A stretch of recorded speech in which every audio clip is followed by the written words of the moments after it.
For some unexplainable reason, silly, unexplainable, kooky reason, silencers controlled by the ATF. They're controlled by the ATF, and you got to obtain a certification from local chief law enforcement officer. You got to get 2 copies of fingerprints, send your $200 check written out to Uncle Sam.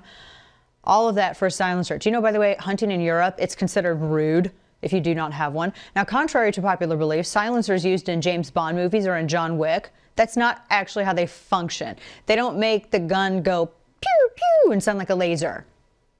Doesn't work that way at all. Like that one scene, and believe me, I love John Wick, but that one scene where he and Common are like, you know, shooting at each other and they're running around in a very public place, and nobody even apparently understands that they're having a gun battle because the silencers are making the gun silent. Oh my gosh.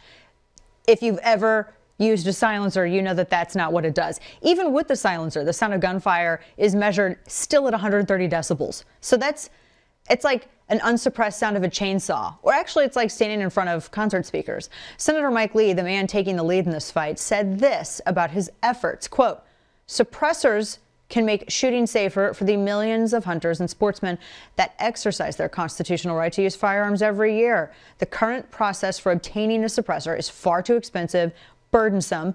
Our bill that Lee's introducing, which was important to have in the beginning, our bill would remove these unnecessary federal regulations and," he adds, "make it easier for firearms users to protect themselves," end quote. So silencers are not going to allow criminals to slink around and quietly assassinate targets.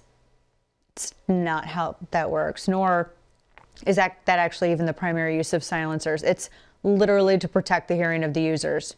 And especially if you're, you know, out hunting with dogs, it helps your dogs too. They're literally used for something that we like to call, now bear with me, it's 2 words here, gun safety. Now, along with both Idaho senators, both Texas senators, and Senator Red Paul from the beautiful state of Kentucky, they're joining Lee in pushing through legislation that would eliminate the federal regulations placed on this entirely non-lethal and not at all quiet firearms accessory.